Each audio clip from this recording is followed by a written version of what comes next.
Sometimes I finish reading a book and I'm really not sure what to make of it or even how I feel about it. And in some ways, I think this makes the best kind of reading experience, but in other ways, it can be quite frustrating. Hello, I recently finished reading Richard Powers' new novel Playground with my online book club, and in a lot of ways, this is such an excellent book club book because there is so much to discuss about this novel, and there will be many different reactions to it, as there were in my own book club, where some readers really enjoyed and appreciated it, and other readers really did not. So I'm going to go through and discuss my reaction to this book and what I think it's doing, and what I think of the conclusion of it, because it has a very tricksy ending to it, which took me a few times to read it to really understand what was going on.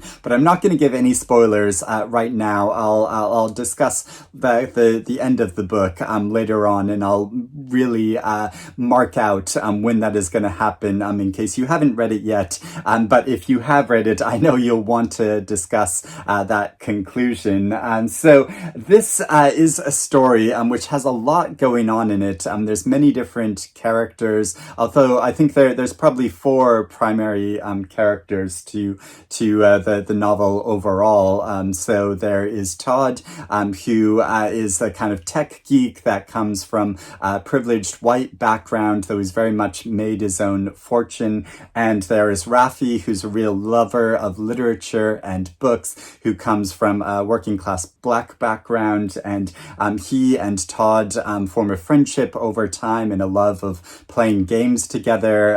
And there is Evelyn, or Evie, who is a French-Canadian oceanographer who feels much more at home under the sea than on land. And there is Ina, who is an artist who is raising her two adopted children, and she lives on the island of Makatea in French Polynesia. And so the story moves backwards and forwards in time, following the development of these different characters and how their lives gradually intersect with each other, and about the concerns of the island of Makatea, and how they are presented with an offer by a big corporation who wants to use their island as a base for their seasteading operations, where they want to set out and create autonomous islands floating out in the ocean that aren't connected to any country, and so they won't be subject to the regulations or laws of any country. They can kind of make up their own rules. So that is the overarching story of this novel, and following these many different characters. And I want to say right off that probably my favorite sections of the book were Evie's sections, because she spends so much time underwater, and so many of her passages are so beautiful in exploring life under the ocean, and these passages are just gorgeous. And one of my favorite things to do is snorkeling, and so it really reminded me of that experience of just viewing and exploring this whole underwater world and network of life that exists there, which we don't think about or know all that much about, and so just sort of like peering into that whole world. And this novel actually inspired me to go to the London Aquarium, and because I don't have ready access to underwater life in this way, to go to the aquarium and to view it. And so I spent a lot of time just enjoying looking in all of the tanks and the aquariums at all of the life there, and stopping and rereading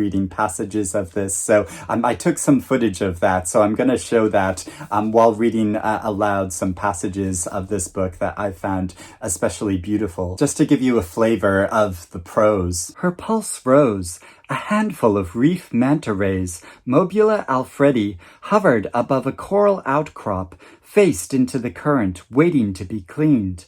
A few more traced graceful circles farther back in line. One of the mantas circling for their turn would sniff her out, curious to learn what this strange daily visitor to the seamount wanted. The lateral lines that ran along the sides of their bodies detected Evelyn's presence at a distance.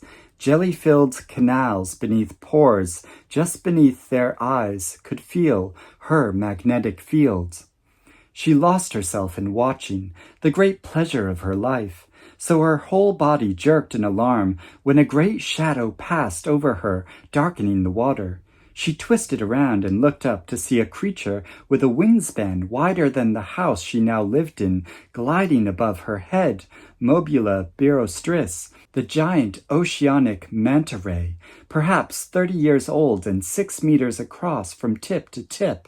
Bolu watched it through flawless tourmaline, a massive male whose clasper extended well past his pelvic fins. She had glimpsed this leviathan 2 days before, but from a distance. Here he was, so close she could feel his wake, a great chevron morph Goliath she called the Loner. For the first time, Evelyn was inside the endless creation of the sea. On one outing with 2 of her crewmates, she discovered a cluster of vertically swimming garden eels who had made camp near the structure's effluent pipes. Even the sides of the habitat were being colonized by whole ecosystems built around Porifera and segmented worms.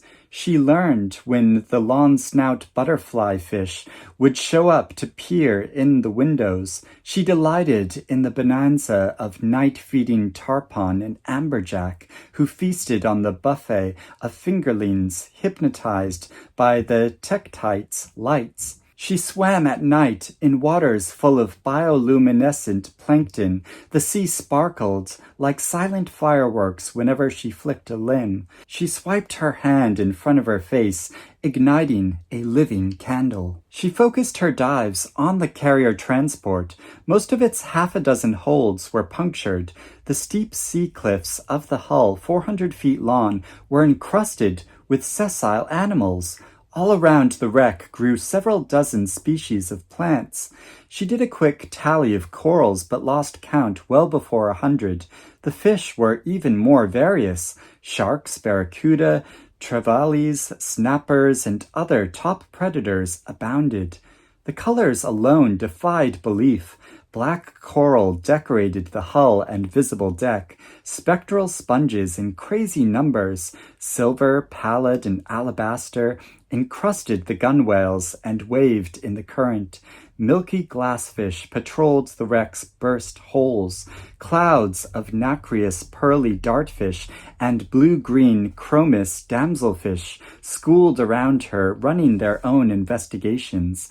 The reds, the burgundies, and oranges of marbled shrimp in all their stages clattered through the hidey holes of the jumbled metal, looking like animated Christmas cards. Parrotfish, groupers, cardinalfish, gobies, two-tone darts, wrasses, blennies, scorpionfish, jellies, and other Kandarians. She couldn't begin to name all the colors. So I really enjoyed those sections, but also Evie's character in general, because she really needs to struggle to work her way up in this field of ocean science, which is male-dominated, and so it's quite difficult for her to establish a career for herself. But also her character is quite complex in her relationships, that she marries a man, but it becomes much more of a partnership than a romantic relationship. And so it's a really interesting example of a different kind of relationship that forms, but which is still loving. And so I really enjoyed that aspect of the story, and it was probably my favorite part of the book. Now, there are also the other characters which I mentioned before, and in some ways I enjoyed these relationships and characters as well, like the strong friendship between Todd and Raffi, and how they come from very different points of view, but they have this form of connection in a love of playing games together. And I'm also someone that really enjoys playing board games, and there's many veiled allusions to different board games like Risk, which when I was younger I really enjoyed playing. And there's also a veiled reference to Garbage Pail Kids. At one point, one of the characters, he's like on a playground when he's younger, and he sees that all the children get really involved in trading and playing with these cards, and they're described as satirical. And then it finally clicked for me at one point. It's like, oh, he's describing Garbage Pail Kids. And when I was growing up, Garbage Pail Kids cards were a big thing that were like traded with, and people would barter for different cards on the playground, and I collected them myself. And one of my most like tragic early memories is bringing a new pack into the playground and opening it up, and the cards spilled out onto the ground, and suddenly there was this like swarm of fellow children all around me who suddenly grabbed all of my cards and ran away with them, and I was just standing there devastated without any cards. Anyway, that's a real like sidetrack, but yeah, so it follows the friendship between these two characters as they enjoy playing games, and that is a really big theme that develops over the course of the novel. I mean, it's called Playground, but Richard Powers explores in a number of different ways this element of play, of how it's part of human nature and development to play games, and it's a way of connecting with one another. But also he describes the underwater world as like a playground, and the many different creatures there are sort of interacting with each other, but also how observing them becomes a form of play for Evelyn. Now, there were other aspects of Todd and Raffi's story which I felt like didn't work like quite as well, and some like aspects of their characters and just felt a bit sort of like stereotypical to me, and yeah, didn't really quite as work. Although what happens with their friendship later on, I found really interesting and really heart-wrenching in a way. So yeah, I felt quite like mixed about that. And then there's many different characters on the island who feel quite interesting, but can't be fully developed because there are so many of them that it would be a much longer novel if they were all going to be explored in their fullness.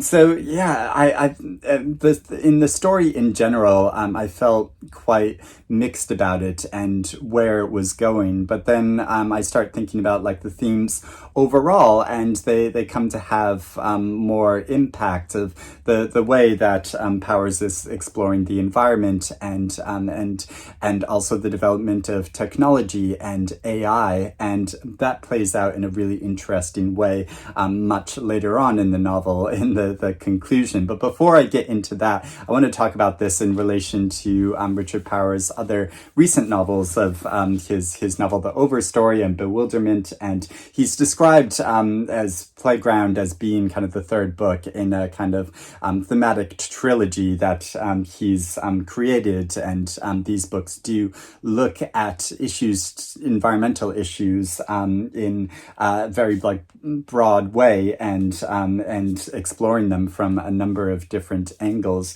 Now, I've read a number of complaints of readers who feel like Playground is kind of like a rehashing of The Overstory, but underwater, and that it obviously involves a different story. He uses the same approach in creating a number of different characters, building their story, which comes together to form an overarching story about the environment in general, and so feel like he's using kind of the same tricks in Playground as he does in The Overstory, and I can really understand that point of view, but I feel like he is obviously the characters in Playground are very different from it in the Over story, and also what he ultimately does in the story is very different from the Over story, and gives the reader a lot to think about. But I still sort of feel like in general that I kind of favor Bewilderment rather than the Over story or Playground, and I think that's because the storyline of Bewilderment is much more streamlined. He focuses really on a small number of characters in general, mostly a father and son relationship, and there is an absent mother in Bewilderment, and those are the main characters of the story and the ones that we really stick with, whereas in the Overstory and Playground, there are many different characters and he has to move between these different storylines so much so that it can feel, to me at least, like he's kind of shortchanging some of these characters by dealing with them only very briefly. So that's my personal preference, but and how I feel about it. But I did enjoy reading all of these books overall.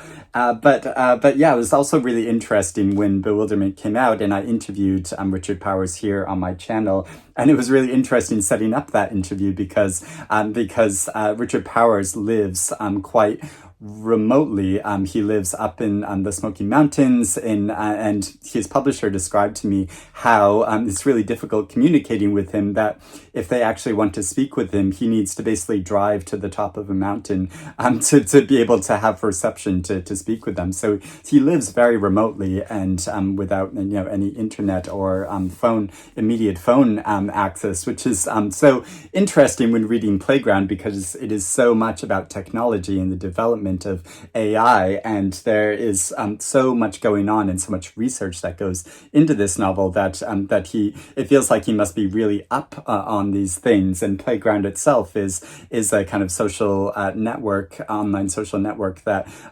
Todd develops, and is kind of like a Facebook or like gameplay type online platform that he becomes very wealthy for developing. So it feels like Richard Powers must be really up on all of this current technology. So it's curious that he lives in such a remote location, and so probably doesn't have a lot of immediate access to it. He probably just goes and gets a huge pile of books and then brings it back to his house way up in the mountains, and then does all of his research there. And it is quite impressive, a lot of the things that he touches upon in this novel in regards to like seasteading and the workings of corporations, but also the development of our internet age and social media networks, and how that has come to dominate our lives so much, and how AI is something which is going to dominate our lives going into the future. And there's a lot of questions and problems about how to incorporate that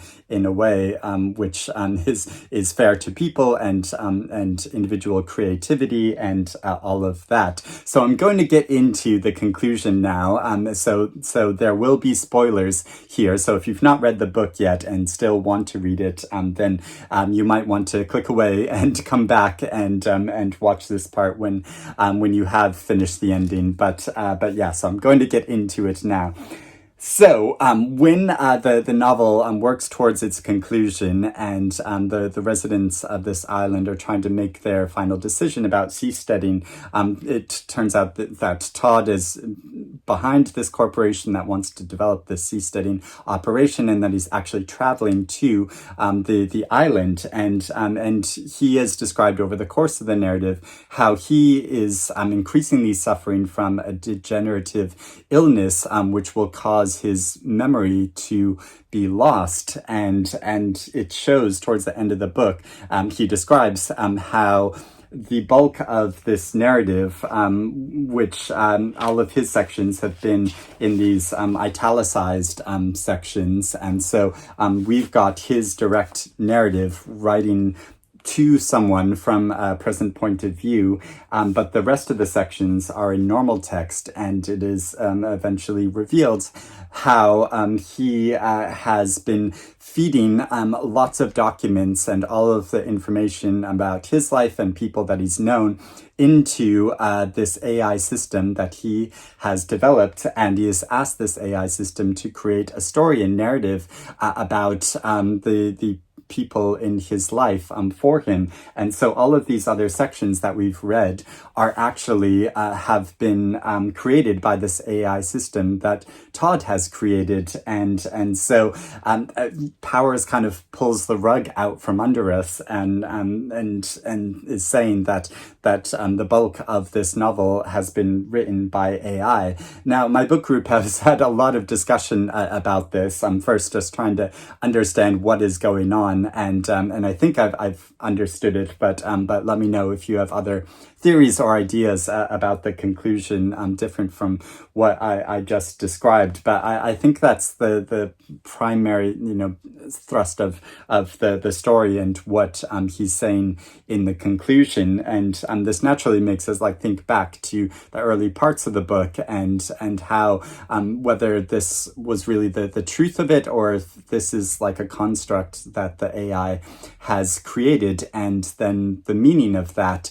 And there's been a lot of debate about where some of the characters and the storylines felt a bit stereotypical. Like maybe this might have been purposeful on the part of Richard Powers to make it sound like an AI creation rather than something that was written by a human, or that is not that is naturalistic in its tone, or maybe that's giving him too much credit as an author, and maybe those were just his own mistakes that then he can kind of cover up by saying, oh, it was the AI creating it this way. It wasn't my failings as an author.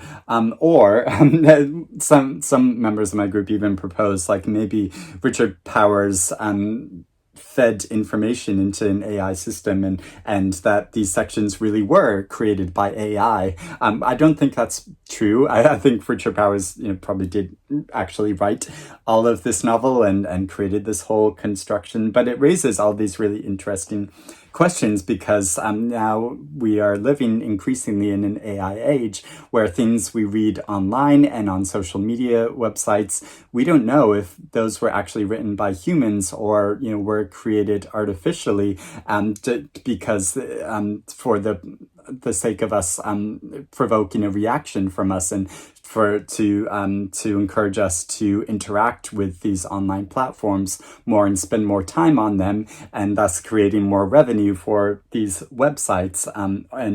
And so we now have the case where there are scripts which can be created by AI systems, or themes for movies that are developed by AI systems, and that there are algorithms which will feed us information that the system thinks we want to see and consume, and so this is a big concern that we need to be thinking about more. And with this novel being constructed in this way, I think Richard Powers is challenging us to consider these things a lot more, and having the rug pulled out from under us at the end of the novel.